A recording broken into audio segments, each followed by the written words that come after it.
बेटी का बलिदान। सृष्टि मयंक से बहुत प्यार करती थी। वो उसके साथ अपने सुनहरे भविष्य के सपने देखती। लेकिन जब ये बात उसके माता पिता को पता चलती है, सृष्टि, तुम घर वापस आ जाओ, कोई जरूरी काम है। पर माँ, कल मेरा ऑफिस है, मुझे छुट्टियों के लिए अप्लाई करना होगा। नहीं, इतना वक्त नहीं है, बस तुम आ जाओ जल्दी से। सृष्टि घर आती है तो पहले से ही कुछ लोग घर में बैठे होते हैं। वो लोग सृष्टि को देखने आए होते हैं। उसी में एक लड़का भी होता है, साहिल। मुझे सृष्टि पसंद है, मैं शादी के लिए हाँ करता हूँ। लेकिन माँ, आप तो जानती है कि। अरे चुप, कुछ मत बोल। सभी सृष्टि को चुन्नी चढ़ाकर चले जाते हैं। माँ, मैं किसी और से प्यार करती हूँ।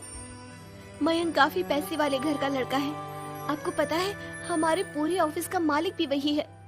माँ, वो मेरे बिना नहीं रह पाएगा। अरे पता है ना तेरी बब्बी मासी, उनकी बेटी की शादी अमेरिका में हुई। यहाँ हर किसी के घर में कोई ना कोई विदेश में है, तो तू भी बाहर ही जाएगी। साहिल ने इतनी लड़की रिजेक्ट की है।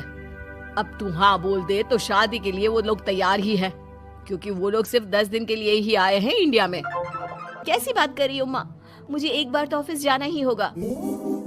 लेकिन वो लोग मानते ही नहीं और सृष्टि की शादी साहिल से हो जाती है। शादी के बाद सृष्टि मयंक के पास जाती है।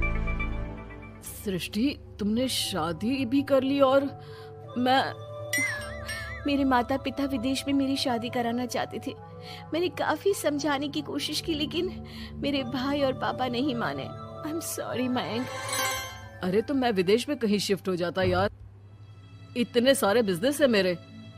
सृष्टि मयंक के सामने रोकर वहाँ से चली जाती है। लेकिन शादी के बाद जब वो विदेश साहिल के घर जाती है तो देखो, ये एक कमरा है मेरा, मैं यहीं रहता हूँ, और ये एक सोफा कम बेड है। रात में मैं इसे बेड बना लेता हूँ और दिन में सोफा।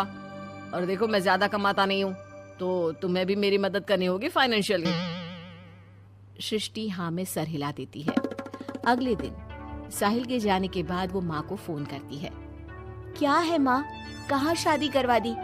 एक तो कोई चेहरा यहाँ अपना सा नहीं दिखता, ऊपर से ये घर। विदेश के नाम पर क्या कर दिया आपने माँ? साहिल यहाँ सेटल भी नहीं है। मयंक के तो कितने बिजनेस थे, आलीशान बंगला, नौकर चाकर। यहाँ तो मैं खुद नौकर बनकर रह गई हूँ। ये क्या किया माँ आपने? अरे क्या बताऊं बेटी, तेरे पिता ने जो कहा मैंने वही किया। अब जो कुछ भी है वो तेरी किस्मत है भाई, जैसी भी है। वहीं सृष्टि का भाई सारंग एक लड़की से प्यार करता है। माँ, मैंने शादी कर ली है निशा से। क्या? शादी कर ली? और वो भी निशा से? और उसके माँ बाप तो नहीं मान रहे थे ना? भाग्य की है माँ, अब वो अपने घर में और मैं अपने घर में। और कैसी बात कर रहा है? उसके पिता तो बड़े कमिश्नर है, उठाकर जेल में डाल देंगे तुझे। तभी तो किया है पापा। और ऐसे कैसे डाल देंगे जेल में? लड़की उनकी भी बालिग है। अरे पर बेटा, वो लड़की ठीक नहीं है। देखो, किसी लड़के के बारे में ये बात मत बोलो। तुम्हारा लड़का ठीक है क्या? काश मैंने सृष्टि की शादी भी उसकी पसंद से की होती, तो आज मुझे इतना रोना तो ना आता। अरे माँ, तुम उसकी बात पर मत आया करो ना। विदेश में है, जहाँ लोग जाने के लिए मरते हैं। हाँ, लेकिन वेकिन छोड़ो और ये बताओ कि बहू को घर कैसे लाया जाए। सभी मिलजुल कर फैसला करते हैं कि वो लोग सारंग की बीवी यानी कि अपनी बहू के घर जाएंगे। सारंग, माँ और पिता वहाँ जाते हैं, जहाँ पर बहन जी, अब तो बच्चों ने शादी कर ली है, तो आप लोगों का भी आशीर्वाद मिल जाता तो। पता चला हम लोगों को भी। देखिए, मुश्किल है कि हम उसे आप लोगों के घर भेजे। हैं? ऐसे कैसे मुश्किल है? और क्यों नहीं भेजेंगे? बीवी है वो मेरी, भेजना तो पड़ेगा ही। लड़के को बहला फुसला कर भगाने के आरोप में अंदर कर दे क्या? अरे देखिए साहब, इतना कानून तो हमें भी आता है। आपकी लड़की कोई नाबालिग नहीं है। तभी वहाँ निशा आ जाती है। रुकिए मम्मी पापा, सारंग में कोई कमी नहीं है। हम लोग इसे कोई बिजनेस खुलवा देंगे ना। देखो, एक बात बता देती हूँ, मुझे तुम्हारे घर नहीं जाना। अरे ऐसी कैसी बात कर रही हो? हम लोगों ने शादी की है, पति पत्नी है हम दोनों, और क्यों नहीं जाना? तो फिर शादी क्यों की? शादी इसलिए की क्योंकि तुम मुझे अच्छे लगे, लेकिन इतना बड़ा घर शान और शौकत छोड़कर तुम्हारे साथ आने के लिए मैं रेडी नहीं हूँ। एक तो तुम्हारा घर जिस मोहल्ले में है वो मोहल्ला बहुत खराब है, वहीं से शायद हमारी काम वाली भी आती है ना माँ? हाँ हाँ, इन्हीं लोगों के पीछे वाली गली से आती है कमला। देखो सारंग, पापा हम लोगों को आराम से पॉश कॉलोनी में फ्लैट दिला देंगे, काम भी शुरू करवा देंगे, तो तुम हम लोगों के साथ रहो। रही बात माँ पापा की तुम्हारे, तो रोका किसने है? साल में होली दिवाली मनाने हम जाया करेंगे ना उनके घर। सारंग अपने माँ पापा से कहता है, माँ मुझे निशा की बात ठीक लग रही है, वैसे भी आप लोगों के साथ तो पूरी लाइफ स्ट्रगल ही करता रहूंगा। अरे कैसी बात कर रहे हो सारंग, हम लोग यहाँ बहू लेने आए थे, बेटा देने नहीं। अब देखिए जो होना था वो तो हो गया, अब तो आप सारंग को यहीं छोड़ दीजिए और विदाई लीजिए। हाँ हाँ माँ, मैं अब यहीं रहूंगा, आप लोग जाओ, मैं अब उस मोहल्ले में नहीं आने वाला। सारंग के माता पिता वहाँ से चले जाते हैं। अब जब भी माँ सारंग को फोन करती तो या तो वो फोन काट देता या उठाता ही नहीं। एक बार सारंग के माता पिता काफी बीमार होते हैं कि तभी उन लोगों के पास सृष्टि का फोन आता है। कैसी हो माँ? तबीयत ठीक नहीं लग रही है, तुम्हें और पापा को कुछ हुआ है क्या? अरे बेटा 2 दिन हो गए हम लोग कमरे में बंद है, कोई डॉक्टर के पास ले जाने वाला तक नहीं है। हाँ माँ, मैंने सारंग को फोन किया था लेकिन उसने कहा। अरे वो तो बात तक नहीं करता, पैसे वाला हो गया है ना। रुको माँ, मैं कुछ करती हूँ, आप दोनों तैयार हो जाओ। थोड़ी ही देर में उन लोगों की डोरबेल बजती है। माँ दरवाजा खोलती है तो सामने एक हैंडसम सा लड़का लंबी कार लेकर खड़ा होता है। मयंक हो ना तुम बेटा? मयंक उन दोनों के पैर छूता है और डॉक्टर के पास ले जाता है। डॉक्टर, मैं आप लोगों को अंकल आंटी के घर का पता दे दूंगा, आप इन लोगों के घर हफ्ते में एक बार जाकर रूटीन चेकअप कराना। जी जी मयंक जी, जैसा आप कहें, आखिर ये अस्पताल आप ही का तो है। मयंक का रुतबा देखकर माँ बाप को अफसोस होता है कि क्यों उन लोगों ने विदेश के नाम पर बेटी को बाहर भेज दिया, लेकिन बेटी ने भी उनका मान रखा। चाहती तो निशा की तरह भागकर वो भी शादी कर सकती थी। क्या सोच रहे हैं आप लोग? चलिए मैं आप लोगों को घर छोड़ देता हूँ। और हाँ, मैं और सृष्टि आज भी अच्छे दोस्त हैं, तो आप लोगों को कोई भी समस्या हो तो फोन कर दीजिएगा।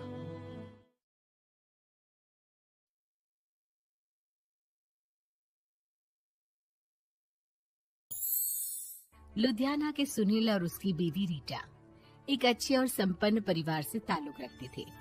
एक दिन रीटा की भाभी उसके घर आती है।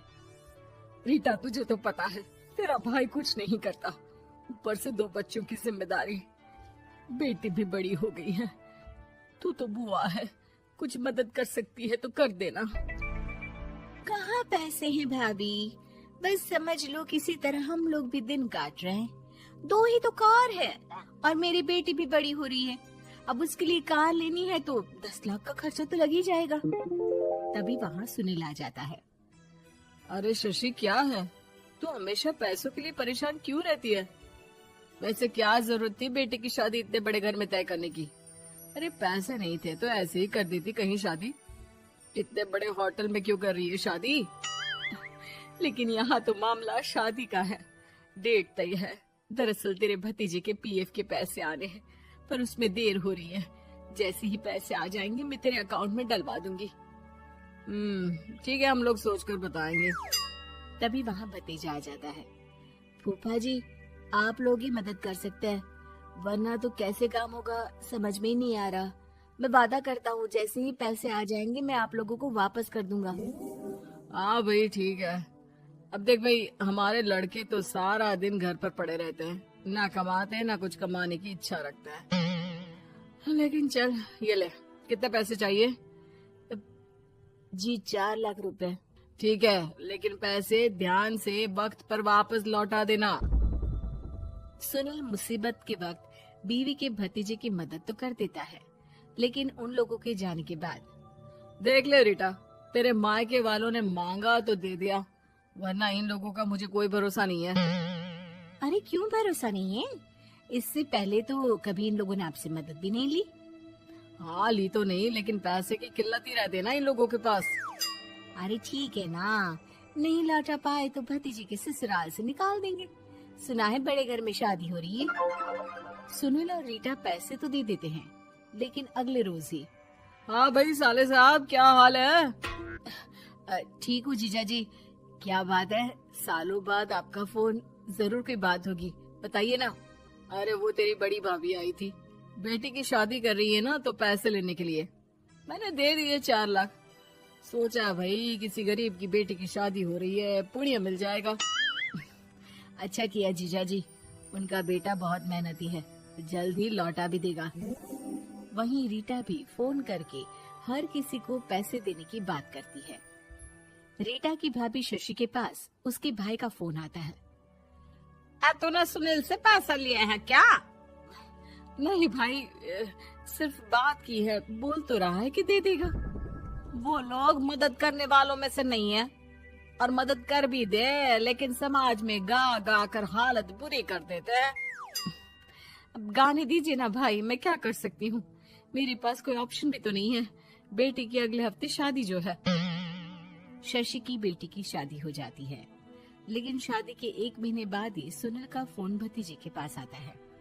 हाँ भाई, शादी तो हो गई हम लोगों की दुआ से। अब देख, ऐसा ही फायदा होता है पैसे वाले रिश्तेदार हो तो। तेरे वक्त पर हम कैसे खड़े हो गए थे, लेकिन अब पैसा लौटा दे भाई। जी, मैंने पीएफ के लिए अप्लाई कर दिया था, उसके नोटिफिकेशंस मैं आपको भी भेज देता हूँ। मुझे लगता है 10 दिन में पैसे आ जाना चाहिए। जैसे ही पैसा आएगा मैं आपके अकाउंट में डाल दूंगा। और ना जी ना, कोई नोटिफिकेशन नहीं चाहिए, पैसा चाहिए, पैसा। अब ठीक है अंकल, बस 10 दिन का समय दे दीजिए। अभी हफ्ता भी पूरा नहीं होता कि भतीजी के पास उसके गांव के दूर के चाचा का फोन आता है। और अब बेटा क्या बात है, सुनील के कोई पैसे ले रखे हैं तो दे क्यों नहीं देता? हाँ चाचा जी, बात तो हुई थी, 10 दिन का वक्त मांगा है, उम्मीद है हो ही जाएगा। अरे फोन कर रहा है, रोज बता रहा था कि बेटी की शादी में मदद की थी। अब क्या है ना, भले ही शादी 10 दिन रोक देते, लेकिन सुनील से मदद नहीं लेनी चाहिए थी। याद है ना, मधु की मदद करके कितना बदनाम कर दिया था उसने पूरे घर को सोसाइटी में। हाँ चाचा जी, मैं भी यही सोच रहा था कि उन लोगों से मदद नहीं लेनी चाहिए थी। कई लोगों के फोन आ चुके हैं। वही रीटा अपनी भाभी को फोन कर देती है। क्या है भाभी, कब पैसे लौटाओगी? पता है ना ये कितना बोल रहे थे, तुम्हारे बोलने पर मैंने पैसे दिए हैं। भाभी अब तो आपके बेटे की कार बेच दो और हम लोगों के पैसे दे दो। अरे लेकिन रीटा, बात तो 3 महीने की हुई थी ना, अभी तो 2 महीने भी नहीं हुए पैसा लिए, थोड़ा तो सब्र करो। नहीं नहीं भाभी, वैसे मेरा बेटा टिक्कू आ रहा है आप लोगों के घर रहने के लिए, उसको अच्छे से खिलाना पिलाना, समझी? भाभी को समझ में नहीं आता कि वो क्या करे। वो बेटे से बात करती है। अरे माँ, इन लोगों से मदद लेकर सच में बहुत बड़ी गलती कर दी। मुझे खुद समझ में नहीं आता कि कैसे इन लोगों के पैसे जल्द से जल्द दे दूं। तभी डोरबेल बजती है और रीटा का बेटा टिक्कू घर में आता है। आओ बेटा, मामी के घर पहली बार आए हो रहने? आप पापा बोल रहे थे कि आप लोग पैसे का ब्याज तो दे नहीं पाओगे, तो तब तक मैं यहीं रह लूं। और हाँ, मैं एसी के बिना नहीं सो पाता, आप लोग अपना देख लेना और पैसे जल्दी लौटा देना, क्योंकि मैं थोड़ा जल्दी जाना चाहता हूँ। रीटा का फोन शशि के पास आता है। भाभी, पैसे कब तक दोगे? बेटी की विदाई के बाद शशि के घर का माहौल बिल्कुल बदल जाता है। वो हर वक्त बेटे से उसके पीएफ के पैसे पूछती, और पीएफ यानी कि सरकारी काम। आजकल में पूरा 1 महीना और बीत जाता है। भाभी, मैं और ये अमेरिका जा रहे हैं, घूमने के लिए पैसों की बहुत जरूरत है। रीटा, मैं पूरी कोशिश कर रही हूँ कि जल्द से जल्द पैसे का इंतजाम कर दूं, लेकिन पक्का नहीं बोल सकती। तभी सुनील का फोन भतीजे के पास आता है। देख माना 3 महीने की बात हुई थी पैसे लौटाने के लिए, लेकिन अभी मुझे पैसों की काफी जरूरत है। मैं अमेरिका जा रहा हूँ, तो पैसे मैंने किसी से ब्याज में पकड़ लिए हैं। तू हर महीने 4 लाख का 20,000 ब्याज डाल देना मेरे अकाउंट में। सुनील फोन रख देता है, लेकिन भतीजा काफी परेशान हो जाता है। वो ऑफिस से शाम को घर आता है कि माँ पूछती है, क्या हुआ बेटा? बेटा माँ को सारी बात बता देता है। माँ भगवान के सामने हाथ जोड़कर खड़ी हो जाती है और रोने लगती है कि तभी बेटे का मोबाइल पर मैसेज बजता है, माँ पीएफ के पैसे आ गए। और वो ऑनलाइन ही सुनील के पैसे वापस कर देता है। भला हो भगवान का।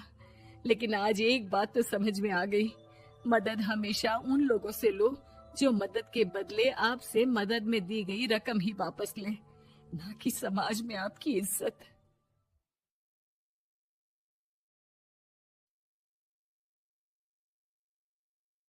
बेटी की सतरंगी शादी।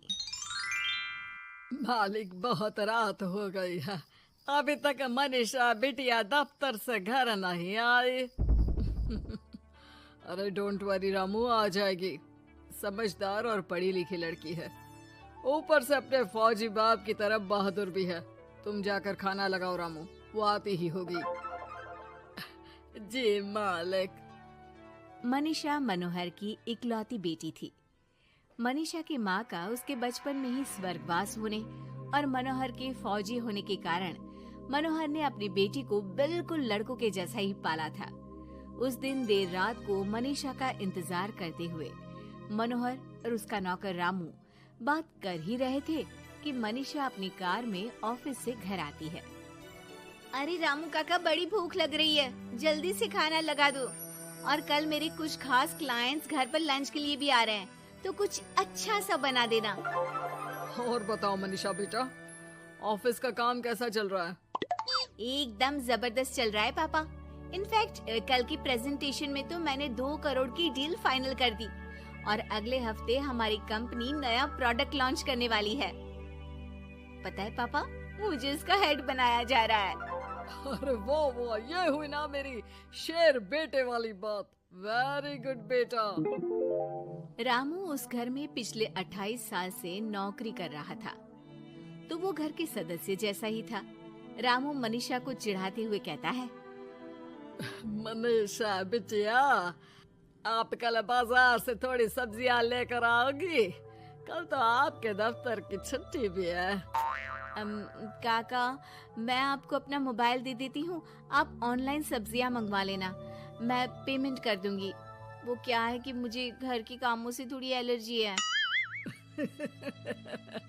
ठीक है बिटिया। 2 हफ्ते बाद मनोहर को उसके दोस्त किशन का फोन आता है। अरे मनोहर, हमारी मनीषा बेटी के लिए एक बहुत अच्छा रिश्ता आया है। लड़का इंजीनियर है दुबई में। तू कहे तो बात आगे बढ़ाऊं?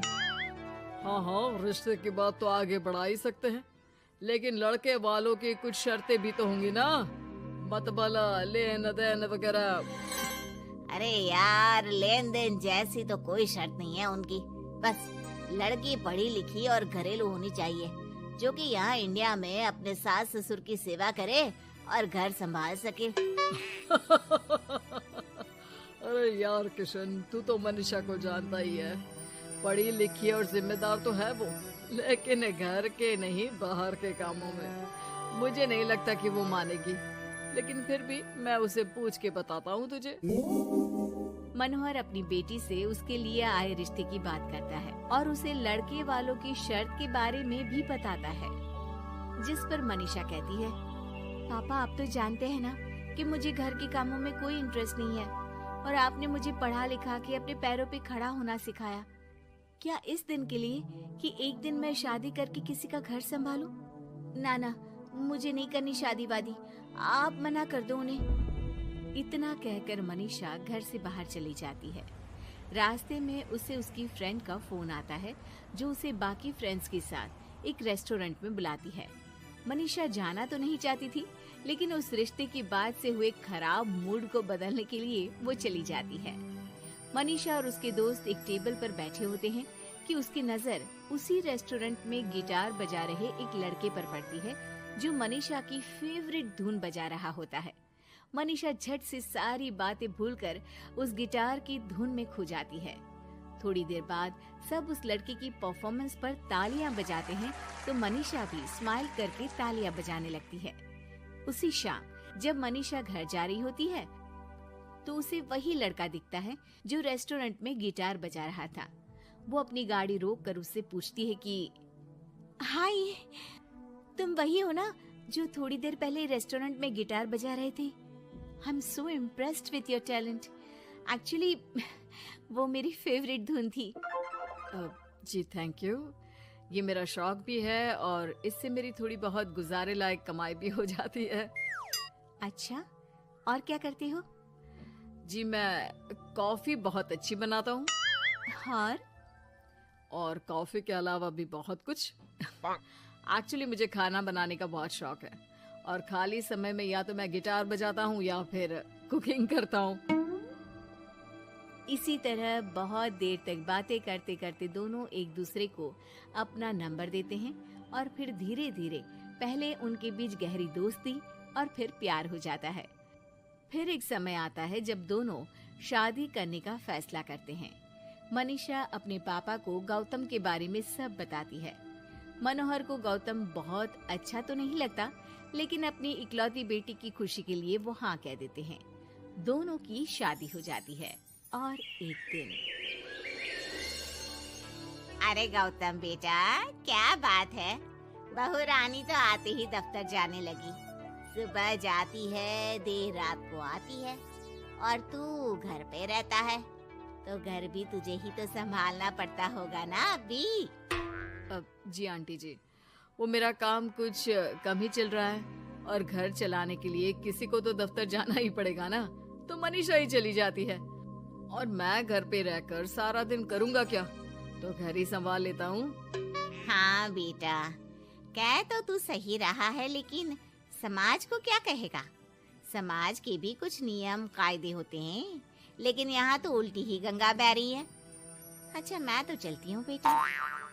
रात को मनीषा घर आती है तो गौतम उसे कहता है कि सुनो, आज हरलीन आंटी आई थी। कह रही थी कि आसपास के लोग बातें बनाने लगे हैं कि तुम मर्दों की तरह काम पे जाती हो और मैं औरतों की तरह घर संभाल रहा हूँ। हाँ, पर तुम तो जानती ही हो ना कि मैं शादी से पहले से जॉब कर रही हूँ, तो फिर अब अचानक से मैं खुद को कैसे बदलूं? एक काम करते हैं, तुम कुछ महीनों के लिए घर से ही ऑनलाइन सारा काम कर लो और हो सके तो घर के काम ट्राई भी कर लो और मैं बाहर जाकर अपने लिए पक्की नौकरी ढूंढता हूँ। मनीषा मान जाती है और फिर शुरू होती है उनकी नई दिनचर्या। ये लो गौतम, तुम्हारा नाश्ता, चाय और टोस्ट। ये टोस्ट है या किसी नक्शे का काला प्रिंट आउट? अरे मेरी माँ चाय में चीनी डालते हैं, नमक नहीं। ठीक है, मैं क्या करूं? चीनी और नमक एक जैसे ही तो दिखते हैं ना। तुम्हें खाना है तो खाओ, वरना ऐसे ही जाओ। अच्छा, तो तुम्हारी क्वालिफिकेशंस क्या है? क्या काम आता है तुम्हें? जी मैंने वैसे तो बीकॉम किया है, लेकिन काम का कोई एक्सपीरियंस नहीं है। एक्चुअली मेरे पेरेंट्स ने जबरदस्ती मुझे ये डिग्री करवा दी थी। मुझे तो गिटार बजाना ही पसंद है सर।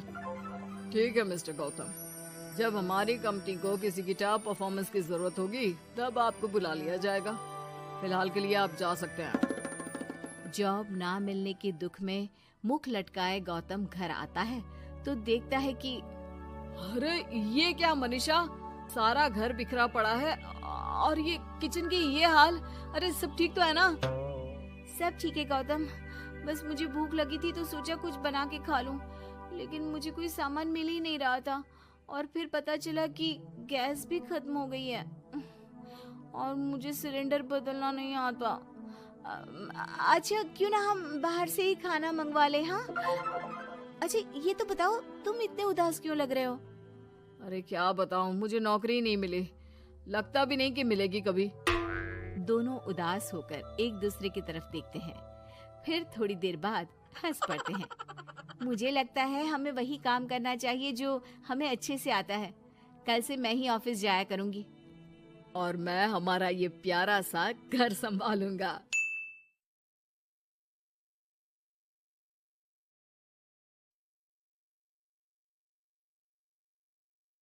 बेटी के नखरे। महक और मोहन के घर काफी सालों बाद एक बेटी होती है। वो उसे देखकर काफी खुश रहते, उस बच्ची की छोटी सी छोटी चीजों का ख्याल रखते। अरे महक बेटा, चाहे लड़का हो या लड़की, इतनी आजादी नहीं देते, बच्चा बिगड़ जाता है। आपको पता ही क्या है सासू माँ, चुप रहिए। हम दोनों कमाते ही क्यों हैं? इन बच्चों के लिए ना। देखिए तो कैसे प्यारे प्यारे पैरों से चल रही है, कितनी प्यारी लग रही है। अब मैं क्या इसके पैर काट कर बेड पर बिठा दूं इसे? अरे मैंने ऐसा तो नहीं कहा, मेरे कहने का मतलब ये था कि बस करो ना माँ, क्या सारा दिन टोका चाकी करती रहती हो। अरे करने दो ना जो कर रही है। दोनों मियाँ बीवी अपने अपने काम में लग जाते हैं और सास मंदिर चली जाती है, लेकिन बेटी सौम्या घर में तेल का डिब्बा लेकर फैला देती है। घर को तो मैं पराठे की तरह सेक दूंगी। मैंने सारा तेल फैला दिया, अब मैं इसे सेक दूंगी। महक कमरे में आती है जहाँ सारे तरफ तेल ही तेल फैला हुआ होता है। अरे मोहन देखो तो, अपनी छोटी सी बच्ची की हरकत, पूरे घर में तेल फैला दिया। मोहन भी आकर हंसने लगता है। छोटी सी सौम्या को लगता ही नहीं कि उसने कोई गलत काम किया है, वो भी खुश हो जाती है। अब तो आए दिन वो कोई ना कोई नया नुकसान करती, कभी टूथपेस्ट गिरा देती तो कभी डिटर्जेंट। हालत ये थी कि घर का राशन किसी किसी महीने तो 2 बार भरना पड़ता। रोज ये कोई ना कोई नुकसान करके खड़ी होती है। अरे तो क्या हो गया माँ जी, बच्ची है, बच्चों वाले काम ही करेगी ना। आप बिना पता नहीं क्यों उसी के पीछे पड़ी होती हैं। धीरे धीरे सौम्या बड़ी होती है। एक दिन, माँ देखो दरवाजा खोलो, वो ऑनलाइन मैंने जीन्स मंगवाई थी, वो आई होगी। 3000 दे देना और पैकेट ले लेना। 3000? ऐसी कैसी जीन्स है बेटा, ये तो बहुत बड़ा अमाउंट है। माँ फालतू बात थोड़ा कम ही किया करो और जल्दी जाओ, वरना समझ लो खाना नहीं खाऊंगी मैं आज सारा दिन। सास वहीं खड़ी सब देख रही थी, लेकिन अब तो उन्होंने भी बोलना छोड़ दिया था। अब तो आए दिन सौम्या के खर्चे बढ़ते ही जा रहे थे, कभी महंगी ड्रेस तो कभी दोस्तों के साथ पार्टी। पैसे दे दो तो ठीक, ना दो तो घर में कलेश। ये सब तुम्हारे ही कारण हुआ है, देख रही हो कैसी हरकतें हो रही है इसकी। रात के 8 बज गए हैं, लेकिन महारानी जी घर पर है ही नहीं। तभी सौम्या पड़ोस के लड़की के साथ वहाँ आती है। ओके बाय रोहन, कल फिर मिलेंगे, लव यू। ये क्या हरकत है सौम्या, आज तो तुमने हद ही पार कर दी। पापा कब से परेशान है, और ये लड़का कौन है? तभी पास खड़ी सास बोलती है, देखो महक, आज तक मैंने कहा नहीं था, लेकिन मैं आज कहूंगी, क्योंकि ये मेरे घर का मामला है। मैं नहीं चाहती कि मेरे बेटे का खानदान खराब हो या फिर कोई हम लोगों के घर के लिए बात करे। जाओ इसे ऊपर कमरे में छोड़ाओ, इससे कल बात करेंगे। मॉम देखो ना दादी क्या बोल रही है, चुप कराओ ना इनको, जैसे हमेशा करा देती हो। महक को अपनी गलती का एहसास हो रहा था, वो चुपचाप खड़ी होती है। मोहन बेटी को अच्छे से कमरे में सुलाकर माँ के पास आता है। देखो ये लड़का ठीक नहीं है, अब तुम लोग इसकी शादी करवा दो, ससुराल वाले अपने आप देख लेंगे। शादी के बाद जिम्मेदारी पड़ेगी तो सब ठीक हो जाएगा। शादी अभी तो 25 की है ये। तो क्या 50 तक बैठाओगी? नहीं नहीं, ठीक कह रही है माँ, इसके लिए जल्दी से कोई लड़का देखता हूँ। अगले रोज सौम्या खाने के टेबल पर, मैं आप लोगों को बता देती हूँ, मैं रोहन से प्यार करती हूँ और उसी से शादी करूंगी। रोहन? वही ना सक्सेना का लड़का, वो सक्सेना जो पिछले महीने ही जेल से छूट कर आया है। वो जेल नहीं, काम के सिलसिले में अमेरिका गए थे। अच्छा, सक्सेना अमेरिका गया था तो क्या पैसा वैसा कमा कर नहीं आया? ये देख रही है ब्लाउज, उसकी बीवी ने सिला था मेरा। पैसे की कमी का रोना रो रही थी, पति को कोस रही थी कि जुआ खेलते पुलिस ने पकड़ा और लगी लगाई नौकरी भी छूट गई। दादी कुछ भी मत बोलो, दादी को चुप कराओ ना। दादी जो बोल रही है ठीक बोल रही है, तेरे पापा ने तुझे देखने के लिए लड़के वालों को कल बुलाया है, समझी? अगली रोज लड़के वाले सौम्या को देखने आते हैं और उसकी शादी मयंक से हो जाती है। शादी के बाद सौम्या मायके आती है। वाह माँ, कितनी अच्छी शादी कराई है आप लोगों ने मेरी। लेकिन मुझे कुछ दिन और यहाँ रहना है। अरे बेटी, ये तेरा ही तो घर है, जितनी मर्जी रह। और क्या, दमाजी कैसे है? अरे वो मयंक नहीं आया? कल शादी, आज तू अकेले, सब ठीक तो है ना? महक एक बार फिर सास पर चढ़ बैठती है। अब बस करिए ना माँ जी, अब तो ज्यादा ही हो रहा है। माना आपकी कुछ बातें मैंने नहीं मानी, लेकिन अब ये मेरी बेटी मायके आई है तो क्या उसका मतलब यही कि वो लड़कर आई है? हाँ पीना। सौम्या दादी की तरफ देखकर मुस्कुरा देती है, जैसे उन्हें चिढ़ा रही हो। दादी, मैं लड़का नहीं बल्कि ये बता कर आई हूँ कि मुझे कुछ दिनों के लिए यहीं रहना है, माँ के पास। मेरा मन धीरे धीरे ही तो ससुराल में लगेगा। अब अगर आप बोलती हैं तो चली जाती हूँ मैं। अरे नहीं नहीं बेटी, ये मतलब नहीं था तेरी दादी के बोलने का। सौम्या कमरे में चली जाती है और अगले ही पल जींस टॉप पहनकर बाहर आती है। माँ, मैं ना अपनी सहेली के घर जा रही हूँ, आने में देर हो जाएगी, खाना मैं वहीं खा लूंगी। सौम्या सहेली के घर चली जाती है। अरे सौम्या ससुराल से आई है, कहीं दिखाई नहीं दे रही। वो सहेली के घर गई है, काफी दिनों बाद बच्ची का मन कर गया होगा। महक, रहने दे अब, इतना हल्के में ना ले। लड़की अब किसी और की अमानत है, घर में इतनी देर से आएगी तो लोग क्या कहेंगे। और होता भी ऐसा ही है। दरवाजे में पुलिस आती है जिसके साथ सौम्या होती है। ये आपकी बेटी है? जी जी, लेकिन क्या हो गया? पापा, मैं और रीना घूम रहे थे तो रोहन वहाँ आ गया। उसने मेरे गहने खींचने की कोशिश की, जब मैंने नहीं दिया तो मुझे धक्का मारकर मेरे गहने ले लिए। पापा, मुझे माफ कर दो, मुझे ना मयंक के पास जाना है। आप उसे फोन कर दो, वो मुझे ले जाएगा। दादी, आप ठीक कहती थी, वो अच्छा लड़का नहीं है। कोई बात नहीं बेटा, मयंक का फोन आया था, उसे तेरी याद आ रही थी, लेकिन वो तुझे भी अपनी जिंदगी जीने से नहीं रोकना चाहता था। मैं उसे बोल दूंगी कि वो कल तुझे लेने आ जाए। अगले दिन, चलो सौम्या, मैंने आज रात की फिल्म की टिकट और 5 स्टार होटल में खाने के लिए टेबल बुक कर दी है। फिर क्या, सौम्या खुशी खुशी अपने ससुराल चली जाती है और महक को बड़ों के सीख की कीमत का पता चल जाता।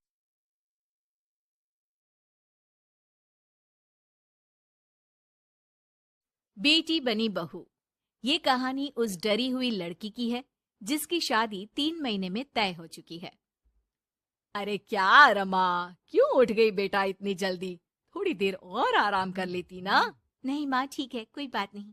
ये बताओ, चाय के साथ नाश्ते में क्या लोगी? अरे कैसी बात कर रही है रमा, कल तक तो तू ऑर्डर दिया करती थी कि ये खाना है वो खाना है, आज तू हमें पूछ रही है, क्यों बेटा? माँ, अब ऐसे ही बोलिए ना, क्या खाएंगी? बेसन की रोटी बना दूं दही के रायते के साथ? माँ कुछ सोचती है, फिर कहती है, अच्छा सुन, ये बता, रोहन का फोन आता है? शादी होने वाली है तेरी उससे, बात करती रहा कर। हाँ हाँ माँ, बात होती रहती है, मॉर्निंग में मैसेजेस भी डालती हूँ। अच्छा माँ, नाश्ता बना कर आती हूँ। ये बदलाव रमा में अचानक आए थे। कहाँ तो वो देर से उठती, बिस्तर पर ही नाश्ता खाना और आराम से नहाना। माँ ने बचपन से ही किसी राजकुमारी की तरह रखा। पढ़ने में होशियार और काफी सोचने वाली लड़की थी रमा। क्या बात है, आज तो नाश्ता बिल्कुल अलग बना है। ये कॉम्बिनेशन अपने घर में तो मैंने नहीं खाया। पापा, वो रोहन की मम्मी सोमवार को यही खाती है, इसलिए मैंने बनाया सीखने के लिए। ठीक नहीं लगा तो कुछ और बना देती हूँ। अरे नहीं नहीं, हमारी समधन जो खाएगी हम भी साथ बैठकर वही खा लेंगे। वैसे इट्स वेरी हेल्दी। हाँ रमा, गुड, वेरी गुड। पापा के मुंह से तारीफ सुनकर रमा खुश हो जाती है। वो रोहन को फोन करती है। पता है, पापा ने मेरे हाथ के नाश्ते की तारीफ की, बोल रहे थे it's very tasty Rama. Good good, सही है। अच्छा देखो, कल मम्मी पापा कुछ भी ग्रीन वेजिटेबल का खाते हैं, जैसे पालक पनीर या फिर मिक्स सलाद के साथ ब्राउन ब्रेड। तुम बना लेना कल, और हाँ, पिक्स शेयर करना, मैं माँ को दिखा दूंगा। ठीक है, भेज दूंगी। अगले दिन रमा फिर कुछ नया बनाकर रोहन को फोटो भेजती है। अपनी माँ को दिखा देना, ये मैंने बनाया है। तभी वहाँ उसकी माँ आ जाती है। ये क्या बेटा, ये हाथ कैसे चल गया तुम्हारा? अरे कुछ नहीं माँ, वो तो बस ऐसे ही। आप बताओ ना, क्या चाहिए? अरे कुछ नहीं बेटा, ला मैं हाथ में दवा लगा देती हूँ। माँ हाथ में दवा लगा रही थी कि पता नहीं रमा क्या सोच रही थी। थोड़ी परेशान सी थी। क्या हुआ रमा, क्यों परेशान लग रही हो?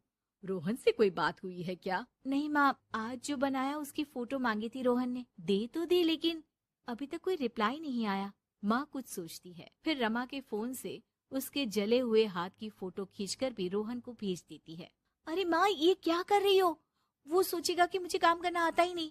हाँ तो सोचने देना, पढ़ाई में नहीं मिल पाता था वक्त, जितना सीखा है काफी है। वक्त के साथ ही खाना बनाना, घर संभालना सब कुछ आ जाता है। थोड़ी देर में रमा के फोन का मैसेज बजता है। रमा के पास रोहन का फोन आ जाता है। माँ को ये खाना देखने में ही अच्छा नहीं लगा। बोल रही थी कि तुम्हें बोल दूं कि अच्छे से बनाना सीखे। ना हो तो कोई क्लास ज्वाइन कर ले, मैं पैसे दे दूंगा। और हाँ, प्लीज यार ऐसी डरावनी जलने कटने खून खराबे वाली फोटो मत भेजा करो। जल गई क्या? तुम्हें खाना नहीं बनाना आता क्या? मुझे ब्लेम मत करो। मैंने ब्लेम करने के लिए नहीं, बस अपनी सीरियस एफर्ट दिखाने के लिए ये फोटो भेजी थी। वैसे भी मैंने नहीं, मॉम ने भेजी थी, पता नहीं क्यों। ओ यार, तुम्हारी मॉम क्यों इतना इंटरफियर कर रही है? वैसे अभी ये हाल है तो बाद में तो वो हमारे घर में ही ताक जाग करती रहेंगी।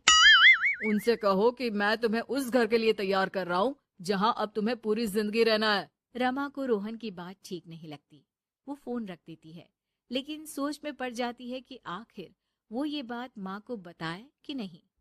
अब हर वक्त या तो वो रोहन का बताया खाना बना रही होती है या उसके कहने पर उसकी पसंद की टीवी शोज, वेब सीरीज या फिर किताब पढ़ रही होती है।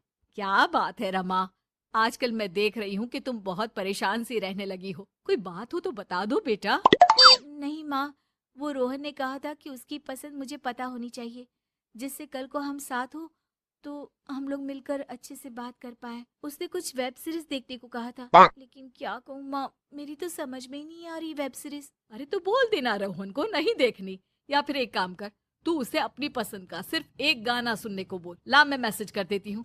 ना माँ, आप तो रहने दो। पिछली बार भी जब मैंने उसे बोला कि आपने मैसेज किया है तो वो गुस्सा हो गए थे। अच्छा, क्या बोल रहा था? यही कि माँ क्यों इंटरफेयर कर रही है, मैं तुम्हें उस घर के लिए तैयार कर रहा हूँ जहाँ तुम्हें पूरी जिंदगी रहना है। माँ अब समझ जाती है कि रोहन उसकी रीमा के लिए ठीक नहीं है।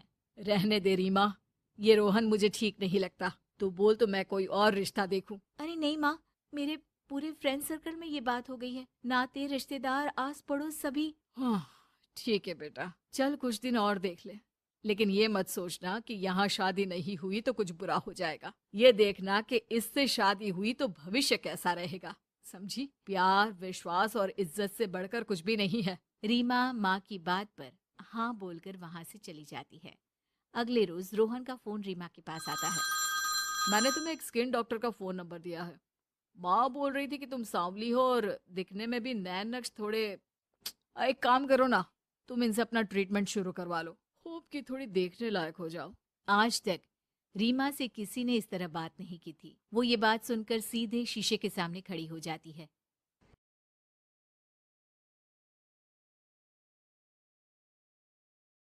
बेटी की परवरिश।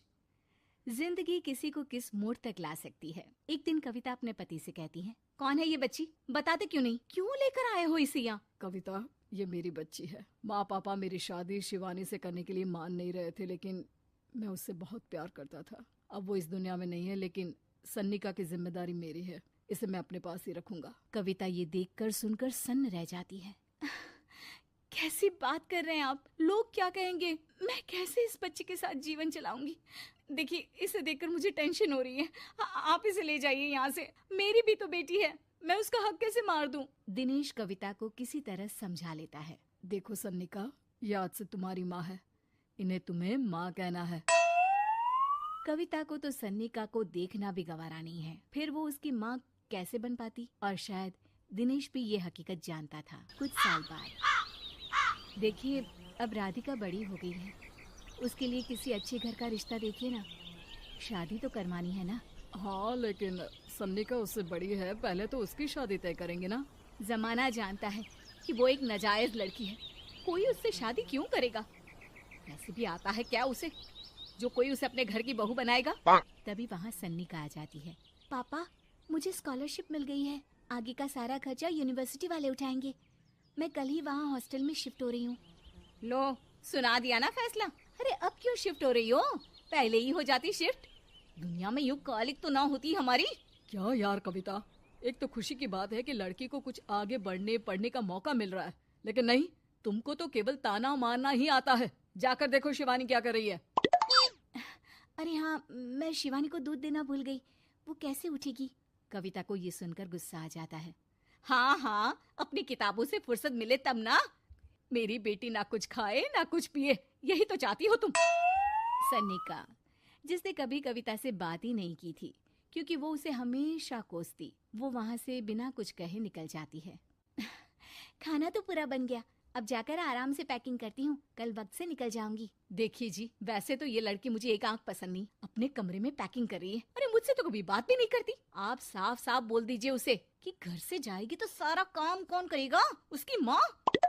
माँ का नाम सुनकर सन्निका भी वहाँ आ जाती है। नहीं, वो कैसे करेंगी, वो तो मर गई है ना। उस मनहूस औरत को मेरे घर में याद करने की कोई जरूरत नहीं है, समझी? वैसे भी ना होते हुए भी तेरी शक्ल में लगता है कि वो हमारे बीच में ही है हमेशा से। तो ठीक है ना, जब जा रही हूँ तो क्यों प्रॉब्लम हो रही है आपको? सन्निका घर से निकल रही थी। कविता ना चाहते हुए भी सन्निका को रोक लेना चाहती थी और वजह थी सिर्फ उसकी सोशल लाइफ का डिस्टर्ब हो जाना। किटी में कविता की सहेलियाँ कहती हैं, क्या बात है, तू परेशान सी लग रही है, सब ठीक तो है ना? क्या हुआ, उस सन्निका ने फिर कोई तमाशा किया क्या? अरे नहीं नहीं, चली गई, वो तो ऑक्सफोर्ड की कोई एनजीओ है, उसकी स्कॉलरशिप मिली है। मेरा भाई बता रहा था कि उसका तो फ्यूचर ब्राइट है। अरे चल ना, तुझे क्या, तेरा तो पीछा छूटा उससे। अरे कैसे क्या नहीं, घर का सारा काम करती थी। इसकी छोटी बेटी को भी तो उसी ने संभाला था। याद है, उसकी छोटी बेटी का जो केस हुआ था वो भी अपने सर ले लिया था। हाँ, तो बदले में सारा खर्चा भी तो हम लोग ही उठा रहे थे ना। और पता है, वो मुझसे बात भी नहीं करती, जैसे पता नहीं मैं ही उसके माँ के मरने के लिए जिम्मेदार हूँ। अरे खुद को क्यों दोष दे रही है, तूने जो किया शायद कोई नहीं करता। कविता को समझ में नहीं आ रहा था कि उसके साथ ऊपर वाले ने ऐसा क्यों किया। वो शाम को घर आती है। आज तो बहुत खुश होगी तुम, एक बला से छुटकारा मिला ना तुमको। बेचारी की जिंदगी नरक बना कर रखी थी।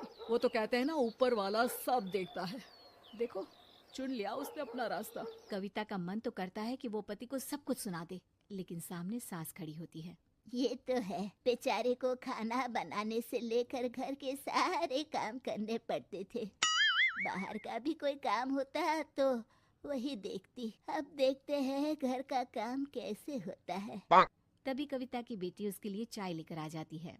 लो माँ चाय, कैसी रही किट्टी? अच्छी थी बेटा, खाने में कुछ बनाया है क्या?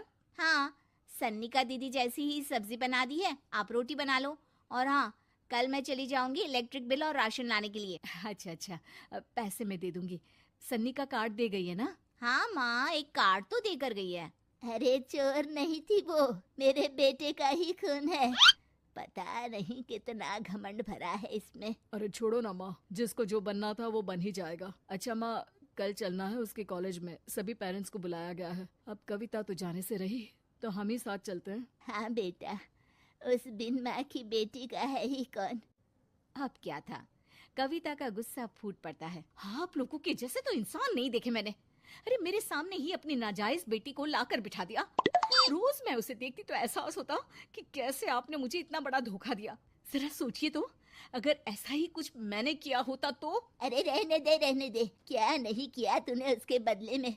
उस मासूम के साथ क्या क्या करती थी सब जानते हैं हम। अरे छोड़ो ना माँ, ये तो एक बात लेकर बैठ जाती है। चलो सोने चलते हैं। अगले दिन दिनेश और उसकी माँ सन्निका के कॉलेज में जाते हैं। कैसी हो बेटा, मेरा नाम रोशन करना। जरूर पापा, ये ले बेटा, पैसे रख ले। नहीं नहीं, वो कविता ने कार्ड दिया है। अरे बेटा, वो माँ है तुम्हारी, उसका नाम क्यों लेती हो? अरे हटाओ भी, क्या ही क्या है उसने इसके लिए, क्यों माँ बोले। तभी वहाँ सन्निका की टीचर आ जाती है। सन्निका की माँ नहीं आई? जी नहीं, वो घर में बेटी है ना, सबका एक साथ आना तो मुमकिन नहीं था। तो उन्हें भेज देते, हम सभी उनसे मिलना चाहते हैं। मानना पड़ेगा, बहुत अच्छी तरह से पाला है उन्होंने अपनी बेटी को। क्या घर का काम, क्या बाहर का, कॉन्फिडेंस तो कूट कूट कर भरा है। पैसे रुपये के लिए भी इसे किसी का मुंह नहीं देखना पड़ता। स्कूली शिक्षा भी लाजवाब है। पिता और दादी को एहसास होता है कि जिस कविता के पालन पोषण पर उन्हें हमेशा से शक रहा, वो सन्निका के भविष्य के लिए किसी वरदान जैसा साबित हुआ।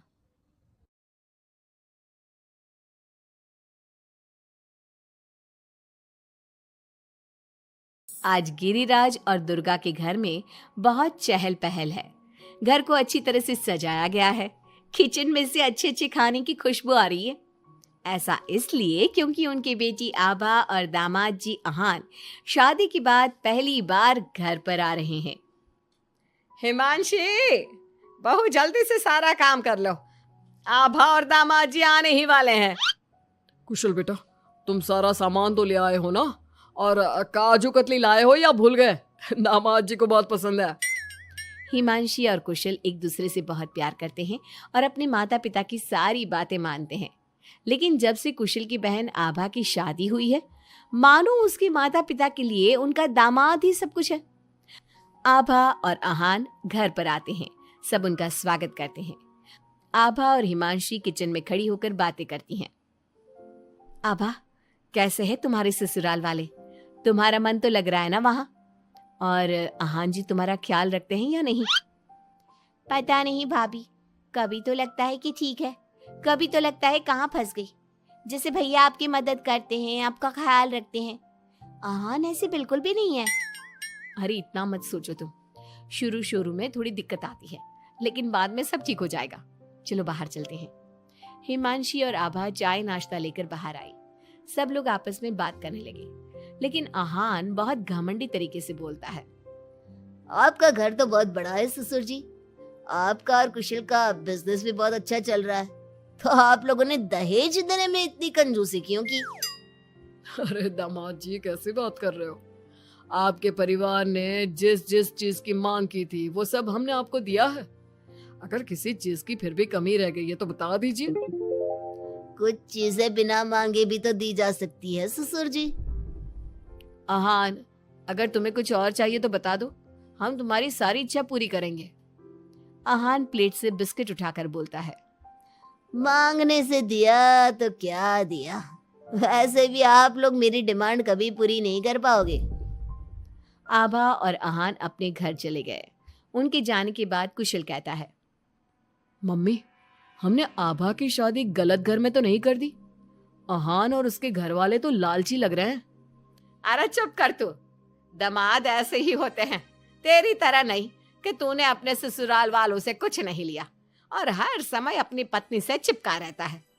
ऑफिस से थका हारा आता है और अपनी पत्नी के साथ घर के कामों में मदद करता है।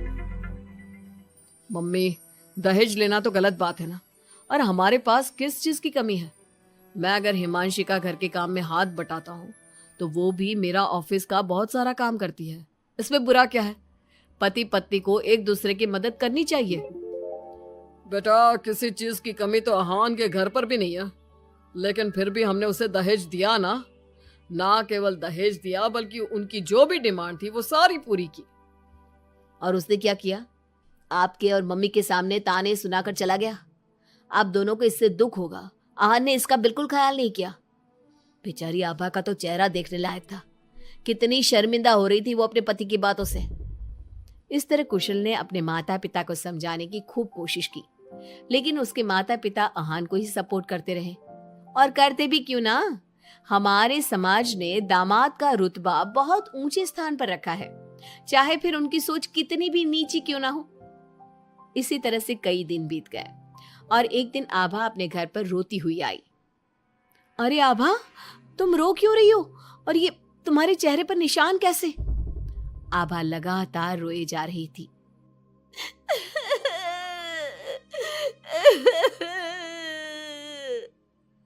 अरे बता मेरी बच्ची, क्या हुआ है तुझे? मत रो इस तरह, मेरा तो दिल बैठा जा रहा है। क्या हुआ है बेटा? हिमांशी और दुर्गा के बार बार पूछने पर आभा ने बताया। मम्मी, मुझे आहान ने बहुत मारा है। क्या? दामाद जी ने तुझ पर हाथ उठाया? लेकिन क्यों? वो रोज शराब पी कर आते हैं और मुझे मारते हैं, लेकिन आज तो उन्होंने हद ही कर दी। क्या आहान जी शराब पीते? ये बात तो उनके घर वालों ने बताई नहीं थी। अरे कौन अपने बच्चों की कमियां बताता है? आने दे तेरे पापा को, वही बात करेंगे आहान और उसके घर वालों से। शाम को जब गिरिराज और कुशल घर पर आए तो उन्हें आभा का चेहरा देखकर बहुत गुस्सा आया, लेकिन वो करते भी क्या? आखिर आहान घर का दामाद है। पर आभा के चेहरे पर चोट के निशान देखकर कुशल से चुप नहीं रहा गया। कुशल ने फोन करके आहान से बात की। आहान, तुम्हारी हिम्मत कैसे हुई मेरी बहन पर हाथ उठाने की? तुम्हारी बहन घर में किसी की बात नहीं सुनती, जो उसके मन में आता है वही करती है। अब तुम ही बताओ, मैं कैसे चुप बैठ सकता हूँ? अगर वो किसी की बात नहीं सुनेगी तो तुम उस पर हाथ उठाओगे? मैं तुम्हारी तरह नहीं कि अपनी पत्नी के पीछे पीछे घूमता रहूं। अगर तुम्हारी बहन जरा भी टेढ़ी चली ना तो मैं उसे इसी तरह से मारूंगा। ये बोलकर आहान ने फोन काट दिया। ये सुनकर कुशल को बहुत गुस्सा आया। कुशल ने कहा, अब आभा अपने ससुराल नहीं जाएगी। आपने उसकी शादी गलत इंसान से कर दी। वो आदमी आभा के लायक ही नहीं है। अरे पागल हो गया है क्या? अपनी शादीशुदा बहन को घर पर बिठाएगा? लोग क्या कहेंगे? मम्मी, आपको अपनी बेटी की चिंता है या लोगों की? आहान हमारा दामाद है और घर में छोटे मोटे झगड़े तो होते ही रहते हैं। हमें इन बातों पर ध्यान नहीं देना चाहिए। हम आहान के माता पिता से बात करेंगे। आभा को आहान बिल्कुल पसंद नहीं था, लेकिन उसके माता पिता समाज के डर से उसे बार बार आहान के घर पर भेज देते थे। इस बार भी आभा को अपने ससुराल जाना पड़ा। एक दिन हिमांशी की तबीयत खराब हो गई तो उसने घर का काम नहीं किया। तबीयत खराब होने का बहाना बनाकर सुबह से लेटी है। तुझे इस घर में जितना आराम मिला है ना, दुनिया में किसी बहू को कहीं इतना आराम नहीं मिला होगा। तेरा तो पति भी तेरे साथ काम कराता है। देख मेरी आभा को, बेचारी कितना पिटती है अपने पति से और सारे घर का काम खुद ही करती है। शाम को जब कुशल घर आता है तो हिमांशी उसे सारी बात बताती है। तुम मम्मी की बात का बुरा मत माना करो। मम्मी चाहती है कि मैं उनके निकम्मे दामाद की तरह बन जाऊं, जो अपनी पत्नी की बिल्कुल भी इज्जत नहीं करता। लेकिन मैं ऐसा नहीं बन सकता। कुशल ने हिमांशी का बहुत ख्याल रखा और वो जल्दी ही ठीक हो गई। वहीं आहान आभा के साथ बहुत बुरा बर्ताव करता था। आभा के माता पिता ना तो आभा की बात सुनते और ना ही कुशल की। एक दिन आहान किसी काम के सिलसिले में शहर से बाहर गया हुआ था। वो जिस होटल में रुका था वहां उसे आहान दिखा। अरे ये तो आहान लग रहा है, मगर इसके साथ ये लड़की कौन है? कुशल ने वहां कुछ लोगों से पूछताछ की तो उन्होंने बताया, ये तो अक्सर इस होटल में अलग अलग लड़कियों के साथ आते हैं, लेकिन आप ये सब क्यों पूछ रहे हो? कुशल बिना कुछ बोले वहां से चला जाता है और घर आकर सभी को ये बात बताता है। लेकिन उसके माता पिता को तो इस बात से भी कोई फर्क नहीं पड़ा।